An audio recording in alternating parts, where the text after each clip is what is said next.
अब जब बवाल बढ़ा है और लूथरा ब्रदर्स के एक क्लब पर इतना बड़ा हादसा हुआ है, तो अब ये दूसरा क्लब भी पहले सील हुआ और फिर तोड़ा गया।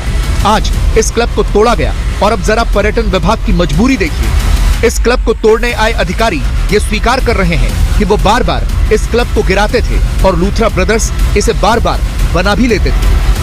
बार बार वो परस्यू भी कर रहे थे। डिपार्टमेंट ऑफ टूरिज्म की जगह पर इन्होंने इंक्रोच करके ये इलीगल स्ट्रक्चर बनाया था और उसके लिए उन्होंने कंप्लेंट्स भी किए थे, पुलिस को भी कंप्लेन किए थे, गवर्नमेंट को भी की थी, टूरिज्म डिपार्टमेंट को भी की थी और बॉम्बे हाई कोर्ट के गोवा बेंच ने भी एक डिमोलिशन ऑर्डर इशू किया था।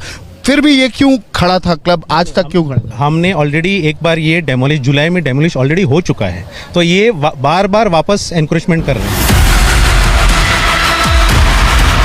अब जब पूरे देश में हंगामा हुआ, सवाल उठे और इसके मालिक भागकर फुकेट चले गए, तो अब गोवा सरकार को होश आया है कि ये क्लब अवैध है और अब जाकर इस क्लब पर एक्शन हुआ है और इसे तोड़ा गया है। ये क्लब भी इलीगली बनाया गया था, खड़ा किया गया था, लकड़ी के प्लैंक्स को यूज करके इसे खड़ा किया गया था और खास बात बताएं तो ये गोवा टूरिज्म डिपार्टमेंट के जमीन पर इन्होंने बना दिया था।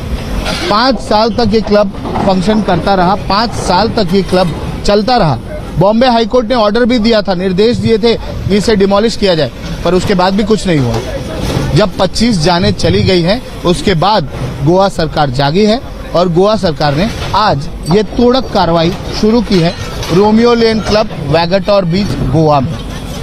आपको बता दें, आज तक ने कल इसी क्लब के बारे में जानकारी दी थी, इसी क्लब के बारे में पूरी जानकारी दी थी कि किस तरीके से ये इलीगल क्लब है, गोवा सरकार की जमीन पर बना हुआ है और यहाँ भी एक बड़ा हादसा हो सकता था।